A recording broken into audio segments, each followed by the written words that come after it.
Hello friends, welcome to another episode of biotech talks. और आज मैं आपके लिए तीन बड़ी खबरें लेकर आया हूँ बायोटेक इंडस्ट्री से या बायोटेक रिसर्च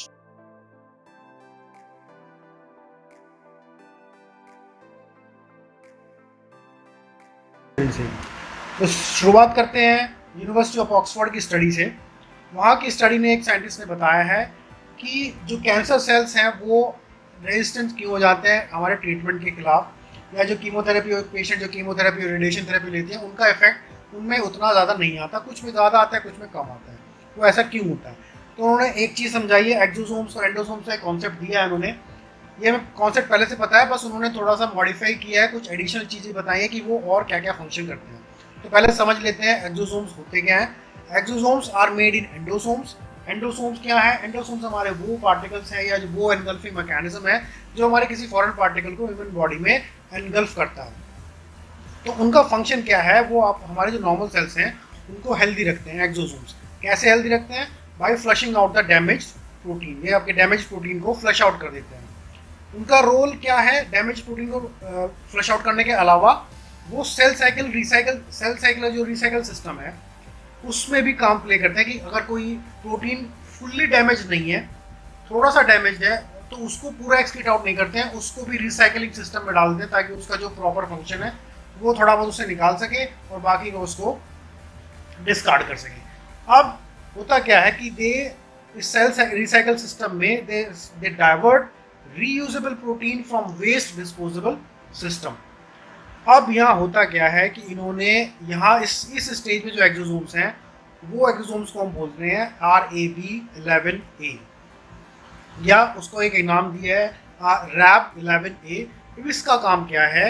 ये हेल्प करता है कैंसर को grow and survive current treatments. अब ये करता कैसे है वो समझते हैं। बेसिकली पहले समझते हैं कि ये इसकी ज़रूरत पड़ती कहाँ पे है। तो हम समझते हैं एक ट्यूमर सेल है हमारे पास।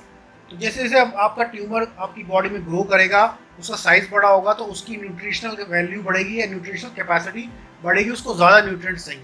और अगर उसको न्यूट्रिएंट्स नहीं मिलेंगे तो वो कहीं से भी उसको लेने की कोशिश करेगा, अपने लिम्फ वेसल सिक्रेट करेगा, अपने ब्लड वेसल्स बनाएगा जिसके थ्रू वो ब्लड सप्लाई कर सके।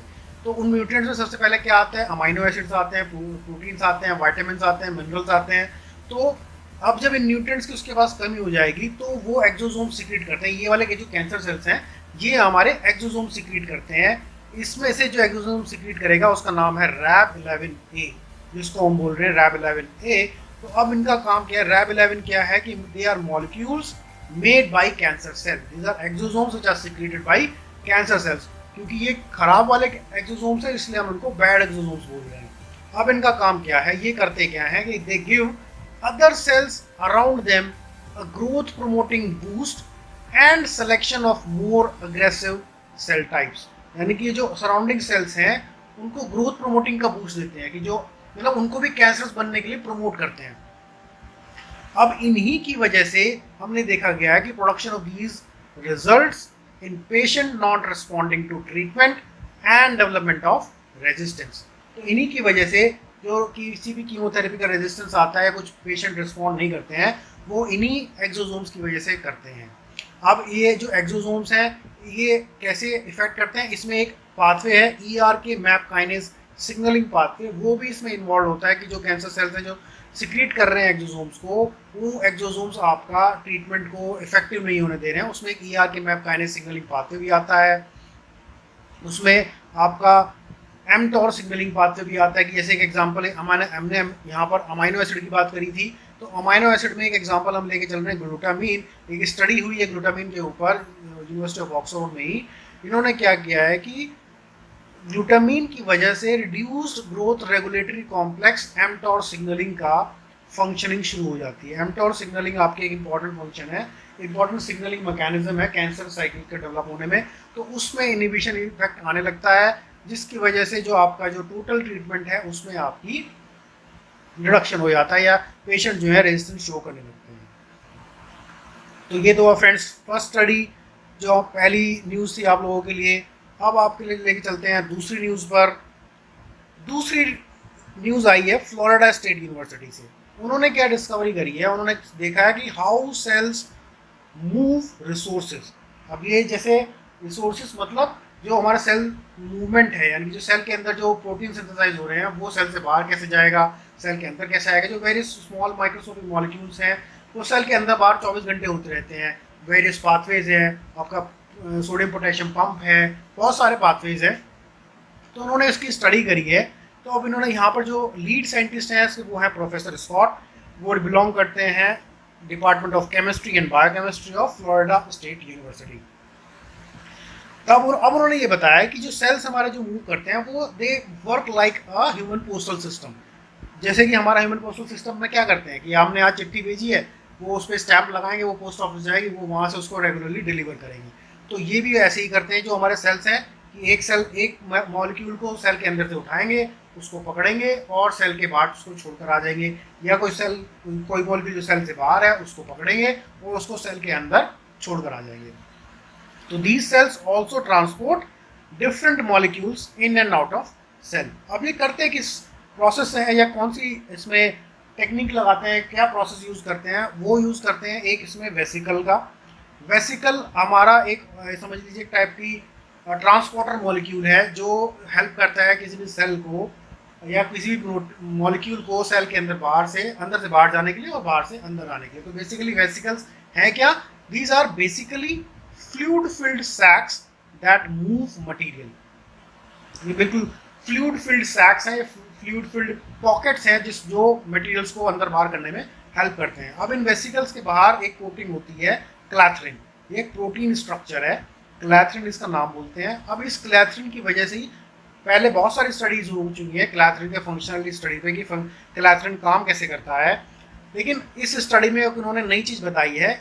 अभी तक हमें ये नहीं पता था कि वेसिकल जो किसी मॉलिक्यूल को ट्रांसपोर्ट करता है उसकी शेप किस बेसिस पे डिसाइड होती है, कि जो वेसिकल है ये उस मॉलिक्यूल के लिए स्पेसिफिक शेप जनरेट करता है या एक ही यूनिवर्सल शेप है उसकी जो हर मॉलिक्यूल को पकड़कर अंदर से बाहर, बाहर से अंदर कर रहा है। तो इस स्टडी में उन्होंने यही देखा है कि ये उसके पीछे क्या रीज़न है या कोई ऐसा मैकेनिज्म है कि जो मॉलिक्यूल्स को उसको ट्रांसपोर्ट करना है उसके हिसाब से वो शेप बदलेगा।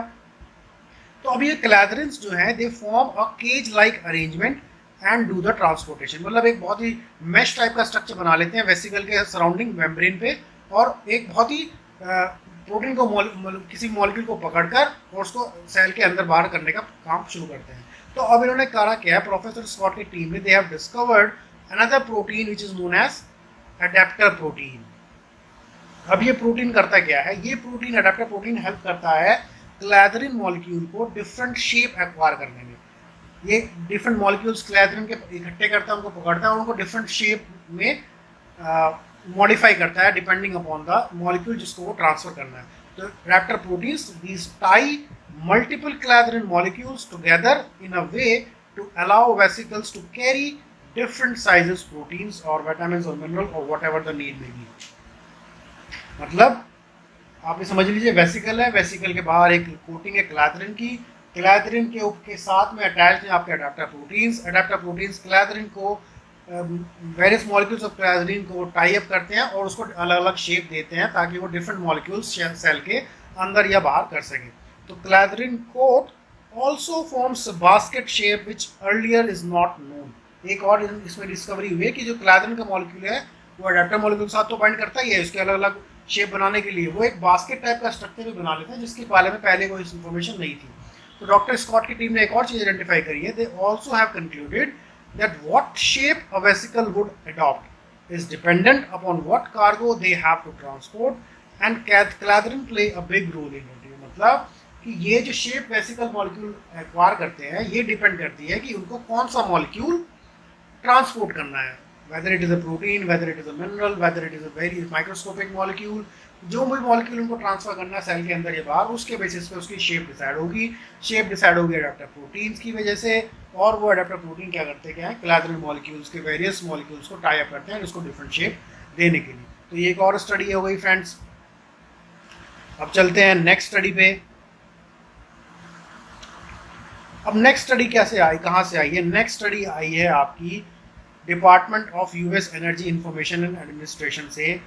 इन्होंने क्या किया है, चाइनीज साइंटिस्ट ने एक मॉलिक्यूल बना, एक फैब्रिक बनाया है जो क्या कर रहा है कि आपका समर में आपका टेम्परेचर कूल डाउन कर देगा। अभी तक बहुत सारी ऐसी चीज़ें बन चुकी है, टेक्नोलॉजी आ चुकी है कि ब्रीदेबल फैब्रिक है, कि आपका स्वेट एब्जॉर्बेंट फैब्रिक है, लेकिन अब इसमें एक फैब्रिक स्टैंडी साइंटिस्ट ने डेवलप किया है। उन्होंने क्या किया है कि ये जो फैब्रिक है ये आपकी बॉडी जो टेम्परेचर है उसका हीट भी मेंटेन करेगा, मतलब उसकी हीट जो आपकी बॉडी जनरेट करी है उसको बाहर फेंकेगा भी, और इसलिए वजह से आपका टेम्परेचर कूल डाउन हो जाएगा। ठीक है, तो अब एक स्टडी के अगेंस्ट अब एक स्टडी हुई है यूएस में। उन्होंने US department of US energy information administration ने उन्होंने बोला है कि एसी और अदर कूलिंग सिस्टम्स में जो कॉस्ट लगती है, ये इलेक्ट्रिसिटी जो कंज्यूम होती है, वो total electricity consumption of US का 10% है। 10% फ्रेंड्स बहुत ज़्यादा होता है किसी भी कंट्री के लिए, कि टोटल इलेक्ट्रिसिटी जनरेशन का 10% सिर्फ कूलिंग में जा रहा है, और ग्रीन हाउस गैसेज और ग्लोबल वार्मिंग में कंज्यूम, मतलब इसका रोल बहुत ज़्यादा रहता है। तो उन्होंने करा क्या है, they made a personal cooling fabric that could efficiently transfer heat away from the body while also being breathable, water repellent and easy to use। मतलब उन्होंने एक ऐसा फैब्रिक बना दिया है कि जो आपकी बॉडी को कूल डाउन तो करेगा ही, वाटर रिपेलेंट भी है, ब्रीदेबल भी है और इजी टू यूज भी है। अब इन्होंने इसको बनाया कैसे है, बनाने के लिए इन्होंने यूज़ करी है इलेक्ट्रोस्पिनिंग टेक्निक। इलेक्ट्रोस्पिनिंग टेक्निक क्या है, जिन लोगों को नहीं पता है, इलेक्ट्रोस्पिनिंग टेक्निक मैं बता देता हूँ। उसमें इसके लिए मैं एक नया वीडियो बना दूंगा इलेक्ट्रोस्पिनिंग टेक्निक के लिए। अब इन्होंने उसमें मटेरियल्स क्या क्या यूज़ करे हैं वो देख लेते हैं। इन्होंने यूज़ करा है उसमें एक पॉलीयूरेथ्रेन, इसमें एक यूज़ किया इन्होंने फ्लोरिनेटेड पॉलीयूरेथ्रेन जो वाटर रिपेलेंट का काम कर रहा है, और यूज़ करा है इन्होंने थर्मली कंडक्टिव फिलर जो है बोरोन नाइट्राइड नैनो शीट्स। अब इन तीनों की से मिला के इन्होंने एक नैनो फाइब्रस मेम्ब्रेन बनाई है, जिसको उन्होंने इनकॉर्पोरेट किया फैब्रिक में, और जिसकी वजह से आपका फैब्रिक जो है आपका वाटर रिपेलेंट है, ब्रीदेबल है, और आपका कूल ऑफ करने में काम आएगा। तो मैं अब एक वीडियो शेयर करूंगा और वीडियो देखते हैं कि उन्होंने जो मॉलिक्यूल बनाया है, जो उन्होंने फैब्रिक बनाया है, वो वाटर को रिपेल कैसे कर रहा है। बहुत ही सुंदर सी वीडियो है कि वाटर की ड्रॉपलेट गिर रही है और उसमें से वो बिल्कुल वाटर एब्जॉर्ब हो ही नहीं रहा है फैब्रिक में, बिल्कुल पूरा का पूरा वो रिपेल कर दे रहा है। मैं आपको वीडियो दिखाऊंगा, ठीक है।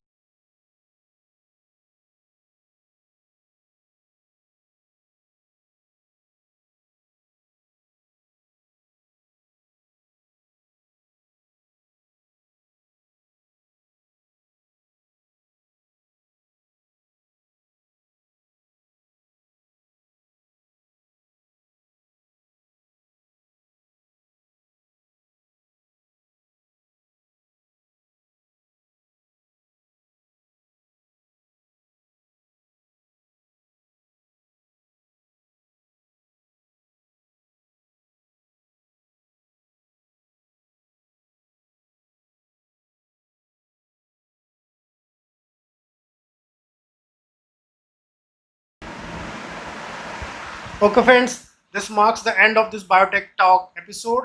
I hope to see you again with more outstanding biotechnological invention and biotechnological discoveries, which is happening throughout the world at an immense pace in today's world.